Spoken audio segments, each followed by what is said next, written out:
Actually, thank you, Jerry. You gave me a moment to calm down because I'm so nervous. I'm just being in awe of being up here. Thank you for calling me. I'm so excited. I spiked when you said something, and I almost raised my hand back there and said, oh, I gotta ask you this. So I have so many questions. I wrote them on my hand, and then I washed my hands, so I'm going to focus on what I want to ask. Come into the vortex.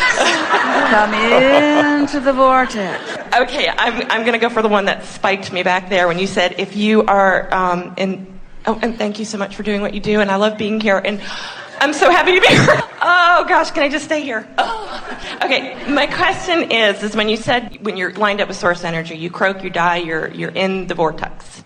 And if you're in the vortex, then there would be nothing beyond that. Please tell me what happened with Jesus, because there is such controversy. He was in the vortex and he was done and he never came back. And I just have so many questions. I feel so connected to Jesus in a way that I can't explain, that my heart sings, and I don't know what that's about. Well, we have some questions for you about that.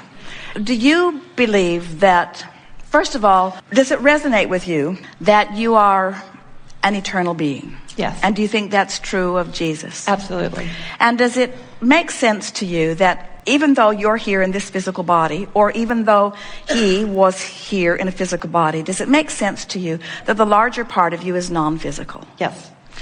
Does it make sense to you that while you are in your physical body, you have access to all of that? Yes. Does it make sense to you that while you're in your physical body, you, by virtue of what you're thinking, could be in or out of the vortex? It could go either way, and that you have control over it. Does it make sense to you from the scanty part of the story of his life that you have actually been able to hear? Does it make sense to you that he was not so different from you in the sense that there were things that he focused upon that took him into the vortex and allowed the clarity? In other words, when you sat before him dripping your illness and he held you as his object of attention, he did not allow himself to see your illness. Instead, he knew the wholeness of you because he was in the vortex where he could see all that you had become.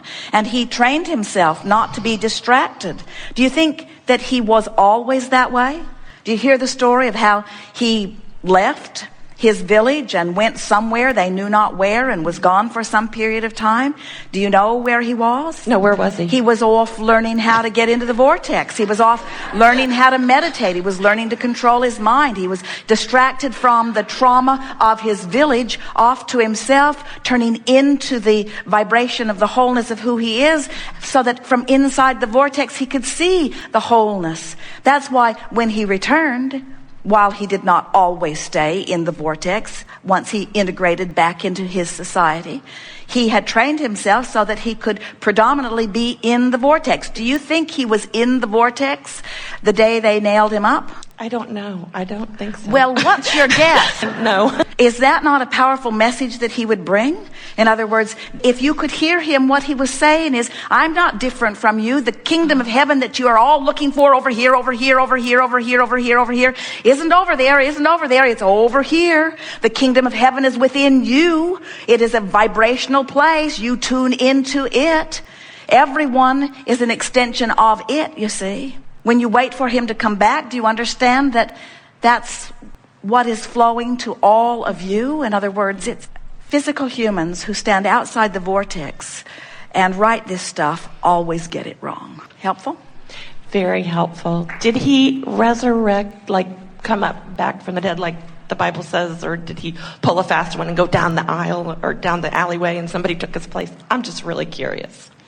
He reemerged into non-physical, as each and every one of you will. He became source energy, as each and every one of you are. Reemerges back into physical experience, as each and every one of you are doing. In other words, he was not an anomaly. He was not an anomaly, and yet all the things that you want to believe about him are accurate. In other words, but they are accurate of you as well. Thank you. You see, sometimes you find those symbols that you use as mile markers or goalposts for yourself. And certainly there's a lot of that happening there.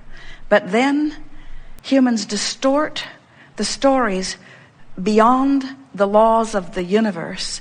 And then when they cannot achieve the same distortion, then it makes the story all the much more unusual until you hold as your example something that wasn't, something that isn't, and something that couldn't be, and then you use that to club yourself about the head with.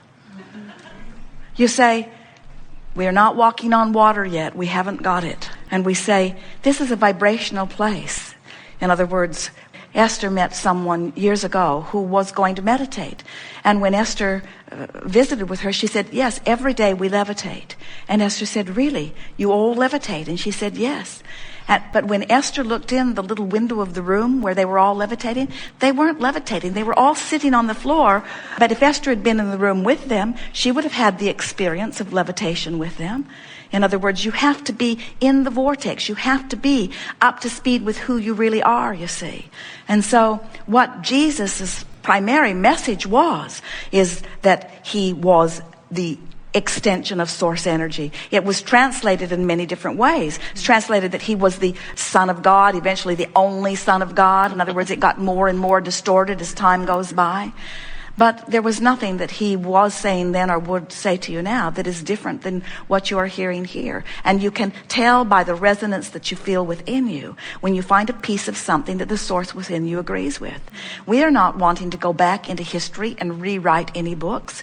It's not necessary. What we want you to do is to find the feeling place of where you are, acknowledge that there is a larger part of you that you have expanded to, and then feel yourself into resonance with who you are. We want to empower you to your own guidance system. And when you do, while you will continue to love and appreciate this one that you know as Jesus, you won't hold him on a pedestal that you have not yet achieved. You will see him as a partner in creation. You will feel the equality of that which you all are. You will feel the fullness. You will never really know who he is until you achieve that same vibration, you see. Don't make yourself separate and apart from him. Don't hold him in a category in your mind or on a pedestal that is unreachable for you. That was never his message. And that's why when you tell the story in that way, it always feels the way it does in your gut. It's bogus. It's off, you see. When you hear the stories of love, when you hear the parables, when you listen to the way he cared about others, sometimes you feel all full of yourself. Because in the reading or the hearing of that, you come into alignment with who you are. But the majority of the story, the part that's most emphasized about this blessed being who came to teach, to uplift you all to the same alignment, the majority of the story that is told is about the day that he was not in the vortex. And then all of the stories that you then have to tell in order to make that fit, to that make that fit, and then make that fit, and then make that fit. And before you know it, everybody says, I believe, but nobody knows what they're believing because nobody feels it. I have a couple more questions I've got to ask. This is the biggest question. I've been listening to you for years, and you've danced around this topic, and I've just decided I'm going to nail you on this. I've got to know. Well, we've answered it thousands of times, but until you get in the vortex, you can't hear the answer. And you really should stop nailing people. Talking about Jesus. Touche. Okay, Annika, stop. My dear friend, the question I have, and it is my resistance, I'm fully aware of that, and I struggle, and I love what you say. Well, now, keep beating the drum. I haven't been able to hear. I've never been able to hear. I probably will not ever hear. I've listened and listened and listened. Maybe you want to do a little different preface to this. I'm sitting here in the vortex of source energy. I've been listening. I can feel myself into the vortex. I'm resonating with the fullness of who I am. I feel great clarity as I sit out there. I can hear the things that you say. I think this is an environment where I can maybe take this thought beyond where it has been before. Maybe it's been there for me and I've just missed it, but today I'd like to highlight it in a way that it asks the question in a very poignant way so that I and others may hear it in a new way, and then I want to relax and hear the answer to it. I like that. Much better setup. Much better. Took the words right out of my mouth. Thank you. Okay, it's the big K, the big karma. I have listened to many recordings. What's big about that? It's the unknown. It's the idea of a lot of different philosophies and religions, and And I love what I hear, and it resonates. And you had said you can't go into it. Oh, we've gone into it many times. We just go into it more quickly than you do, and we never give you the answer you want to hear, so you don't think you've heard the answer. But here, we have some questions for you just to set this up as a platform so that you can hear what's going to come next. Sure. So, do you acknowledge that you are here in this physical body? Yes. That was easy. And do you acknowledge that here in this physical body, you are an extension of non-physical energy? Yes. And do you agree that while you are here in this physical body, in all this realness, that the larger part of you still remains non-physically focused? Yes. And do you acknowledge that the emotions you feel are the barometer of the way those two vibrational aspects are playing off of one another?